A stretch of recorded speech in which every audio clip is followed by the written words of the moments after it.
Hello friends, welcome to Nirmala's kitchen. இன்றைக்கி Vinayagar Chaturthi special தாங்க பார்க்க போகிறோம். கொழக்கட்டை எப்படி செய்யுதுன்னு பார்க்கலாம் வாங்க. ரொம்ப சாஃப்டாக அதுக்கப்புறமா டேஸ்டியாக நம்ம எப்படி செய்யுதுன்னு பார்க்கலாம். நீங்கள் கடைசி வரைக்கும் ஸ்கிப் பண்ணாமல் பார்த்தீங்கன்னா நான் இன்க்ரீடியன்ட்ஸ் என்னென்ன சேர்க்குறேன்னு உங்களுக்கு தெரியும் ஃப்ரெண்ட்ஸ். அதுக்கு முன்னாடி நம்ம சேனல் சப்ஸ்கிரைப் பண்ணிவிட்டு பெல் சிம்பிள் தட்டிடுங்க. வாங்க வீடியோக்குள்ளே போகலாம். இப்போ நான் 1 கப் அளவுக்கு வேர்க்கடலை எடுத்திருக்கேன். இது நல்லா வறுத்துட்டு தோலெல்லாம் நீக்கி எடுத்து வச்சுருக்கேன். நான் 1-2 தோல் இருந்தால் பரவாயில்ல, ஒன்றும் ஆகாது. பாருங்கள், நான் 1 கப் அளவுக்கு எடுத்திருக்கேன். அதுக்கப்புறம் நான் இப்போ மிக்சி ஜார் எடுத்துக்கிறேன். நம்ம ட்ரை மிக்சி ஜார் எடுத்துக்கலாம். இதில் கொஞ்சம் கூட தண்ணியே இருக்கக்கூடாது ஜாரில். இப்போ நம்ம 1 கப் அளவுக்கு வேர்க்கடலை சேர்த்துட்டு அதுக்கப்புறம் 4 ஏலக்காய் எடுத்துருக்கேன் சேர்த்துட்டு அதுவும் நம்ம நல்லா ஃபஸ்ட்டு கொரப்பாக அரைச்சி எடுத்துன்னு வந்துடலாம். பாருங்கள், இந்த அளவுக்கு இருக்கணும் கொரப்பாக. முதல்ல நைஸாக அரைக்காதீங்க. அதுக்கப்புறம் நம்ம வெல்லம் சேர்த்து அரைக்க போகிறோம். நான் 3/4 கப் அளவுக்கு வெல்லம் எடுத்திருக்கேன். உங்களுக்கு இனிப்பு ஜாஸ்தி வேணும்னா நீங்கள் 1 கப்பு கூட எடுத்துக்கலாம். நான் நாட்டு வெல்லத்தான் எடுத்திருக்கேன். நாட்டு வெல்லம் இல்லாதவங்க நீங்கள் சாதா வெல்லம் கூட எடுத்துக்கலாம். அதை பொடிச்சிட்டு சேர்த்துக்கலாம். சேர்த்துட்டு இப்போ நம்ம பல்ஸ் மோடில் போட்டு எடுத்துன்னு வர போகிறோம். பாருங்கள், இது இப்போ இந்த பூர்ணத்தை நம்ம கையில் தொட்டு பார்த்தோம்னா நல்லா இது உருண்டை பிடிக்கிறதுக்கு வரணும். அது வரைக்கும் நம்ம மிக்சி ஜாரில் போட்டு ஆட்டிக்கலாம். அப்போ தான் நமக்கு இது நல்லா ஸ்டஃபிங்க்கு நல்லாயிருக்கும். இப்போ இதை எடுத்து வச்சுக்கலாம். இது ஒரு பக்கம் வச்சுக்கலாம். நான் ஒரு கடாய் வச்சுக்கிறேன். அதில் 1 டேபிள் ஸ்பூன் அளவுக்கு வெள்ளை எள்ளு சேர்த்துருக்கேன். இந்த வெள்ளை எள்ளு நல்லா வாசனை வர வரைக்கும் நம்ம வறுத்துக்கலாம். இது இந்த பூர்ணத்தில் சேர்த்து செய்யும் போதும் நமக்கு டேஸ்ட் ரொம்ப நல்லாயிருக்கும். இது நல்லா சூடாகி நல்லா வறுத்த பிறகு நம்ம இந்த வேர்க்கடலை பூர்ணத்தில் நம்ம சேர்த்துக்கலாம். இந்த வறுத்த எள்ளை நல்லா வாசனை வருது பாருங்கள். வாசனை வர வரைக்கும் நம்ம வறுத்து எடுத்துக்கலாம். இப்போ இதெல்லாம் சேர்த்துட்டு இது ஒரு முறை மிக்ஸ் பண்ணிடலாம். இது ஆறட்டும். இப்போ ஒரு பவுல் எடுத்துக்கலாம். அதில் 1 கப் அளவுக்கு நான் அரிசி மாவு எடுத்திருக்கேன். இது சாதா அரிசி மாவு தான், கடையில் வாங்கிட்டு வந்த அரிசி மாவு. இது வறுக்காத அரிசி மாவு தான் நான் இன்றைக்கி சேர்க்குறேன். இதில் ரொம்ப நல்லா டேஸ்ட்டாக வரும். அதுக்கப்புறம் இப்போது 1/4 டீஸ்பூன் அளவுக்கு உப்பு சேர்த்துக்கலாம். நம்ம சேர்த்துட்டு இதை நல்லா நம்ம மிக்ஸ் பண்ணி கொடுத்துக்கலாம். இப்போ நான் 1 கப் அளவுக்கு தண்ணி எடுத்திருக்கேன். அந்த 1 கப் அளவு தண்ணி நம்ம வேறு பாத்திரத்தில் சேர்த்துக்கலாம். அதுக்கப்புறம் 1/2 கப் அளவுக்கு நான் பால் எடுத்திருக்கேன். பாலையும் சேர்த்துக்கலாம். தண்ணியும் பாலையும் ஒன்றா மிக்ஸ் பண்ணிவிட்டு நம்ம ஸ்டவ்வில் தூக்கி வச்சிடலாம். இது நல்லா கொதிக்கிட்டோம். எதுக்கு நம்ம பால் சேர்த்து செய்கிறோன்னா இது நல்லா சாஃப்டாக வரும். அதுக்கப்புறம் கொழுக்கட்டை விரிசல் இல்லாத நம்ம செய்யலாம். இப்போ பால் நல்லா கொச்சிடுச்சு. நம்ம ஸ்டவ் ஆஃப் பண்ணிடலாம். இப்போ நம்ம அரிசி மாவில் 1/4 டீஸ்பூன் அளவுக்கு எண்ணெய் சேர்த்துக்கலாம். எண்ணெய் சேர்த்துட்டு நம்ம கொதிக்க வச்சுருக்கிற பாலும் தண்ணியும் சேர்த்து நம்ம இதில் சேர்த்துக்கலாம். இது சூடாக தான் சேர்க்கணும். அப்போ தான் நமக்கு நல்லா சாஃப்டாக வரும் கொழுக்கட்டை. பாருங்கள், நம்ம கொஞ்சம் கொஞ்சமாக சேர்த்து தான் நம்ம மிக்ஸ் பண்ணுறோம். இந்த மாதிரி செய்யும் போது நமக்கு கொழுக்கட்டை ஒரு நாள் ஃபுல்லாக வச்சுருந்தா கூட நமக்கு ஹார்டாகவே ஆகாது கொழுக்கட்டை. நிறைய பேருக்கு இது கொழுக்கட்டை ரொம்ப ஹார்டாக வருதுன்னு சொல்கிறீங்க. இது நல்லா வரும், சாஃப்டாக வரும். நீங்கள் இந்த மெத்தட்லேயே நீங்கள் செஞ்சு பாருங்கள். நீங்கள் பிகினர்ஸ் கூட செய்யலாம். இது ரொம்ப ஈஸி. உங்களுக்கு பால் சேர்க்கறதுக்கு இஷ்டம் இல்லை, நீங்கள் சுடு தண்ணி கூட சேர்த்து செஞ்சுக்கலாம் இந்த மாதிரி. இப்போ பாருங்கள், நான் எல்லாம் மிக்ஸ் பண்ணிவிட்டேன். எல்லா பாலையும் நான் யூஸ் பண்ணிட்டேன்.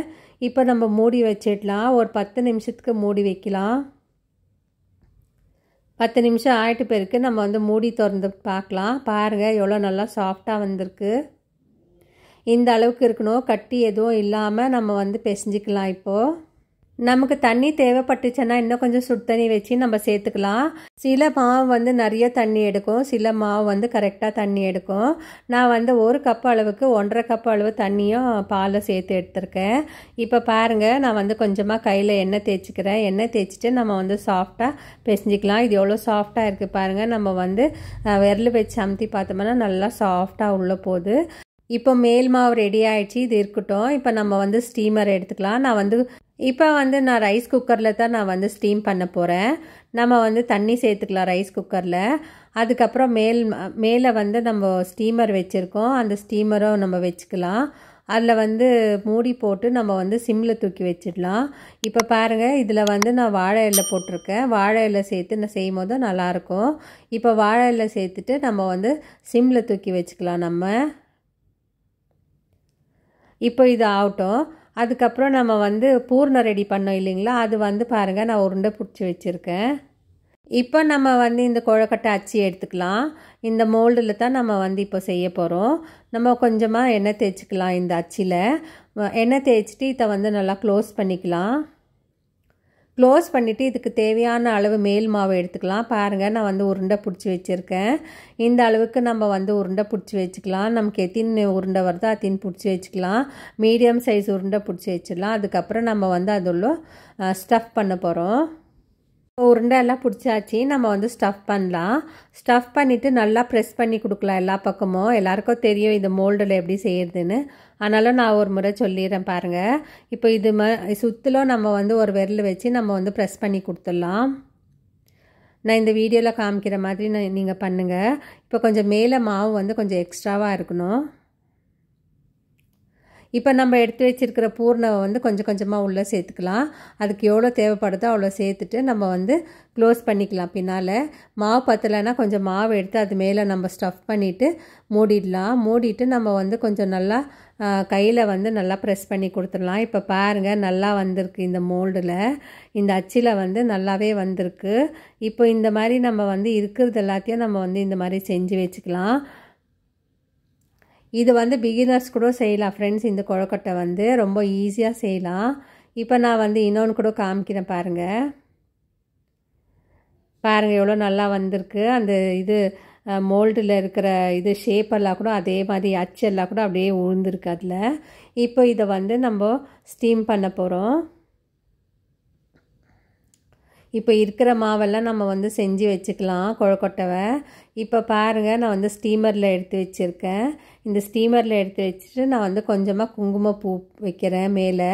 இது வந்து ஆப்ஷனல் ஃப்ரெண்ட்ஸ். உங்களுக்கு தேவைப்பட்டுச்சுன்னா நீங்கள் வைங்க, இல்லைன்னா ஸ்கிப் பண்ணிடலாம். இது வந்து ஒயிட் கலராக ப்ளெயினாக இருக்கிற தொட்டு நான் வந்து குங்குமப்பூ வந்து ஒரு ஸ்ட்ரிங்ஸ் வைக்கிறேன். நான் வச்ச பிறகு இது வந்து நம்ம ஸ்டீம் பண்ணிக்கலாம். இப்போ நம்ம வந்து தண்ணி கொதிக்கிற தண்ணியில் வந்து ஸ்டீம் பண்ணுறதுக்கு வச்சுக்கலாம். நம்ம இது வந்து ஒரு 10 நிமிஷத்துக்கு நம்ம வந்து ஸ்டீம் பண்ணிக்கலாம். ஏன்னா மாவு வந்து கொஞ்சம் பெருசாக இருக்கிறதுனால நமக்கு வந்து 10 நிமிஷத்துக்கு இது வந்து நல்லா ஸ்டீம் ஆகும். மீடியம் சிம்மில் வச்சு நம்ம வந்து ஸ்டீம் பண்ணலாம். ரொம்ப ஹையாகவோ இல்லாமல் ரொம்ப லோவாகவோ இல்லாமல் நம்ம வந்து ஸ்டீம் பண்ணி எடுத்துக்கலாம். பாருங்கள் இப்போ வந்து எவ்வளோ நல்லா வந்துச்சு கொழுக்கட்டை. இந்த விநாயகர் சதுர்த்திக்கு நீங்களும் இதே மாதிரி செஞ்சு பாருங்கள் ஃப்ரெண்ட்ஸ். இந்த பூர்ணம் வந்து ரொம்ப டேஸ்ட்டாக இருக்கும். வேர்க்கடலை பூர்ணம் யாரெல்லாம் வீட்டில் செஞ்சுருக்கேன் எனக்கு கமெண்ட் பண்ணுங்கள். இப்போ கொழுக்கட்டை வந்து ரெடி ஆயிடுச்சு. நம்ம வந்து எடுத்து காமிக்கிறேன் பாருங்கள். நான் நல்லா சாஃப்டாக வந்திருக்கு கொழுக்கட்டை. இந்த மாதிரி மெத்தடில் நீங்கள் செஞ்சீங்கன்னா கொழுக்கட்டை வந்து விரிசல் இல்லாமல் நம்ம செய்யலாம். நம்ம வந்து கையில் டச் பண்ண உடனே இது வந்து ஒடியுது பாருங்கள். அவ்வளோ சாஃப்டாக இருக்குது.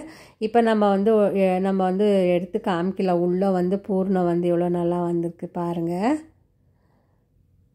இப்போ இது வந்து நம்ம சாப்பிட்டு பார்த்துட்டு எப்படி வந்துச்சுன்னு சொல்லலாம். இது ரொம்ப டேஸ்ட்டாக இருந்துச்சு ஃப்ரெண்ட்ஸ். இது வந்து நான் எப்போ வருஷம் இந்த மாதிரி தான் நான் செய்வேன். நீங்களும் ட்ரை பண்ணி பாருங்கள். இப்போ இந்த வீடியோ பிடிச்சிருந்தால் லைக் பண்ணுங்கள், ஷேர் பண்ணுங்கள், சப்ஸ்கிரைப் பண்ணுங்கள். தேங்க்யூ, பாய்.